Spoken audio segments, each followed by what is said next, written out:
Maintenant, on va voir comment on peut styliser le DOM. Donc ici, on a un index, un style et un script qui sont vides, d'accord, qui sont simplement liés au niveau de mon index HTML. Donc je vais faire un clic droit Open with Live Server pour l'ouvrir dans le dernier navigateur que j'ai touché. Et hop, ici, j'ai bien mon document local. Donc on va se le mettre de côté. Et puis ici, du coup, également, on va se le réduire. On va se mettre ça comme ceci. On va en avoir besoin. Hop, à côté. Donc, tac. Donc, je rappelle que si vous n'avez pas cette extension Live Server qui nous permet de visionner nos éléments en local, donc vous voyez 127.0.0.1 c'est l'adresse du localhost, vous allez dans extension et ici vous tapez Live Server. D'accord, Live Server c'est une extension qui nous permet de faire ceci. Donc vérifiez bien que dans Fichier vous avez enregistrement automatique d'activer. Ça vous permet du coup de ici, vous voyez, éditer sans besoin de sauvegarder directement. Vous voyez, directement je vais avoir mon Hello. Donc ici, au niveau de notre HTML, on va se faire ici un P qui aura la classe str1. Donc ici, je vais faire je suis un paragraphe. Donc paragraphe 1. Je vais en faire un deuxième. Donc ici, je duplique ma ligne et je vais lui dire ici que ce sera la classe str2. Ok, on va se faire également une div avec la petite classe box. On va se faire une liste avec la classe list avec daily items à l'intérieur, je les duplique. On va se mettre une IMG. Donc au niveau de la source, on va aller sur Unsplash, c'est une banque d'images gratuite qui va nous permettre d'accéder à des images gratuitement. Donc par exemple ici, je vais sélectionner cette image, je vais faire un clic droit, copier l'adresse de l'image, puis je vais venir ici coller la source. Et ici, mon image va apparaître. Donc je vais simplement lui donner une width parce qu'elle est un peu trop grande de 500. Donc ici, on lui donne l'attribut width 500 pour réduire sa taille. Ensuite, ici, juste en bas, on va se faire une div avec la classe count et une deuxième, donc qui aura la classe count2 et on va les laisser vides.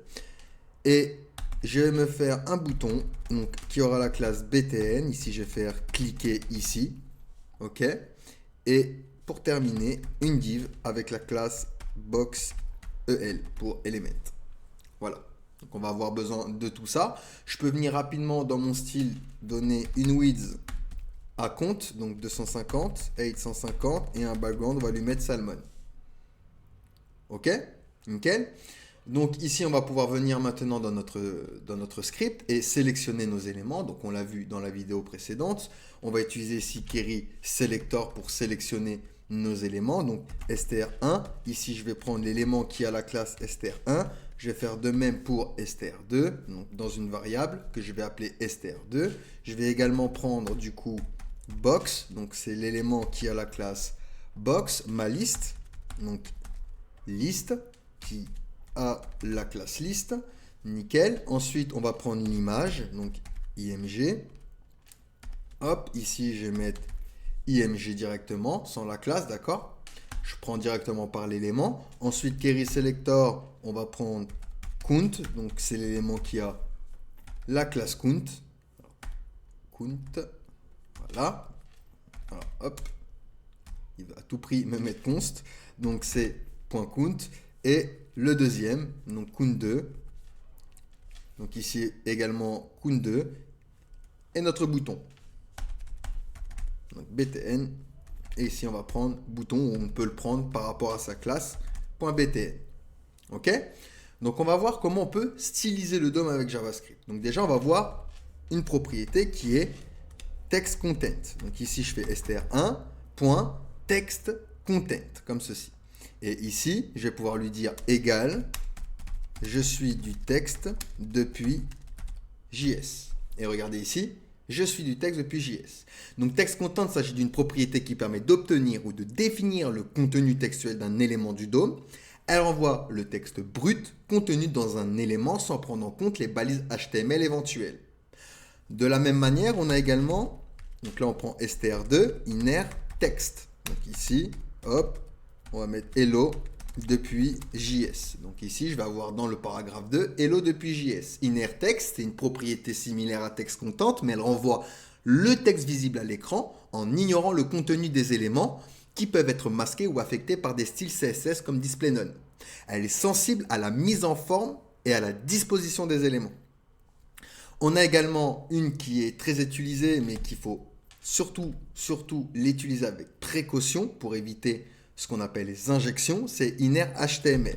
Donc je vise ma box, je fais un inner HTML et là je vais pouvoir retourner du HTML. Donc par exemple, hop, je vais retourner un hello, hop, hop et hop. Et je vais bien voir hello ici avec une balise P. D'accord? Si on fait un clic droit, inspecter, donc on va venir ici, je prends ma petite flèche, je vais aller sur le hello, vous voyez, j'ai un P. J'ai inséré une balise P directement depuis JS. Il faut éviter de le faire, d'accord? C'est une propriété qui permet d'obtenir ou définir du contenu HTML d'un élément du DOM. Donc elle renvoie du balise HTML inclus à l'intérieur de l'élément, y compris tous les éléments enfants. Mais il faut l'utiliser avec parcimonie parce que ça peut être une faille au niveau de la sécurité. Ensuite, on peut utiliser createElement. Donc par exemple ici, je me crée une variable newEl est égal à document. Et là, je vais créer un élément. Donc createElement. Ici, je peux créer un paragraphe, un li, une div. Donc ici, je vais créer un li. Ensuite, avec ce qu'on vient d'apprendre, newEl.innerText égale je suis un nouvel li. Ok? Alors, suis, nickel. Et ensuite, on va utiliser la méthode appendChild. Donc, createElement s'agit d'une méthode de l'objet document qui permet de créer un nouvel élément du DOM avec le nom de la balise spécifiée. Donc là, on crée un li. On aurait pu mettre une div, un paragraphe, un H1, un H2, un H3, n'importe quel élément HTML. On peut ensuite manipuler cet élément en lui ajoutant des attributs, du contenu ou du style. Ici, on lui a donné du texte grâce à innerText qu'on a vu juste précédemment et je vais le rajouter à ma liste grâce à appendChild. Donc ici, je vais dire appendChild et tu appendChild à ma liste newEl. Donc c'est une méthode qui permet d'ajouter un nœud enfant à un élément parent. L'enfant sera ajouté à la fin de la liste des enfants de l'élément parent. Et je suis bien là avec un je suis un nouvel li. On peut utiliser une autre qui est replace with.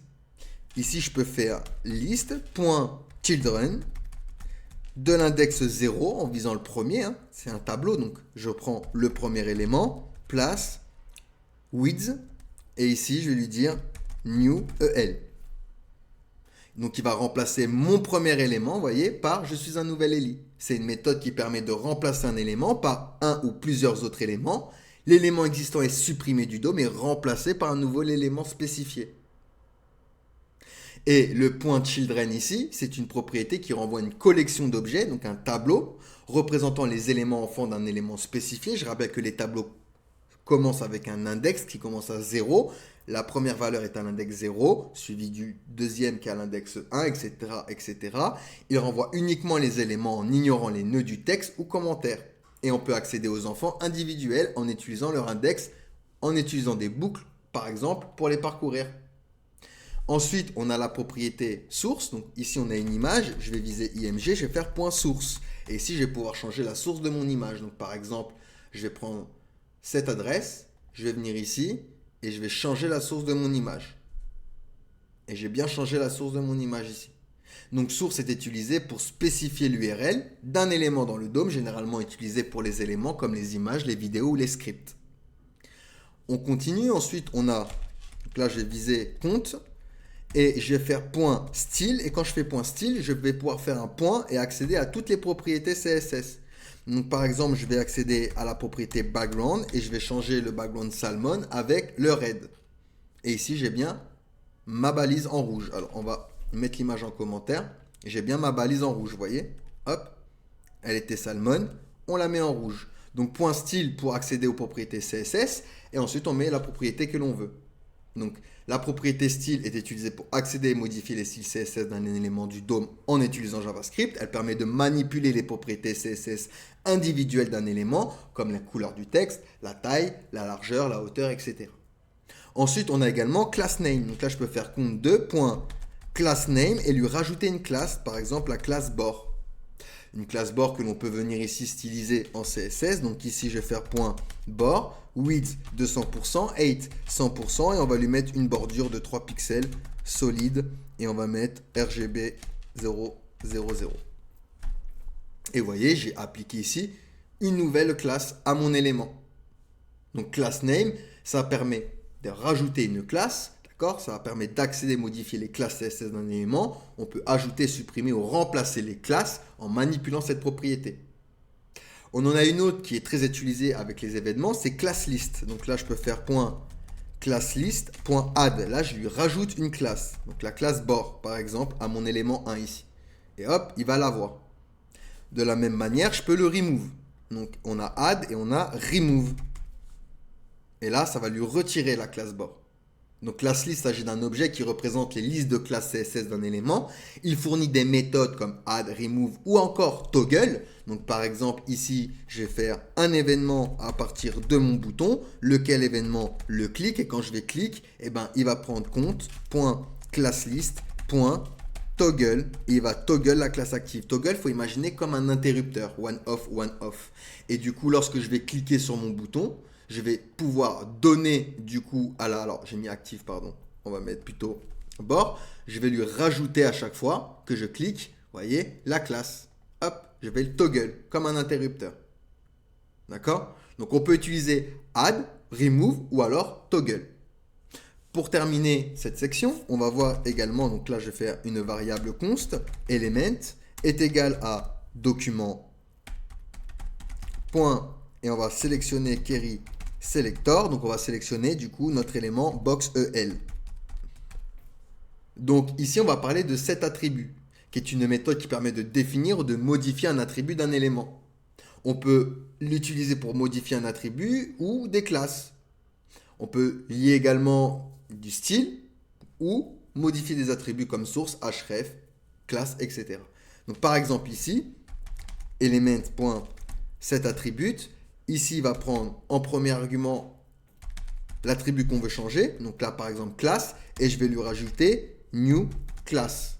Donc une classe qui s'appelle new class. Donc ça, on va la créer ici en CSS.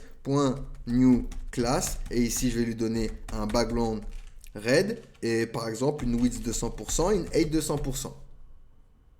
Et vous voyez, j'ai bien ici ajouté la classe à partir de cet attribut. Donc on peut faire toutes sortes de choses ici. Je peux lui dire également ici style et changer par rapport à ici. Par exemple, lui donner color de point blue. Ensuite, font size 16 pixels, etc., etc. Ou alors lui donner un data custom. C'est-à-dire lui donner un data attribut ici, d'accord, que on crée. Et ici, ce sera du coup la valeur. On ajoute un attribut personnalisé avec sa valeur. C'est quelque chose qu'on fera souvent d'ailleurs pendant les exercices. Donc voilà comment on peut styliser le DOM avec JavaScript. N'hésitez pas à me poser des questions si vous en avez, sinon on va pouvoir passer à la suite.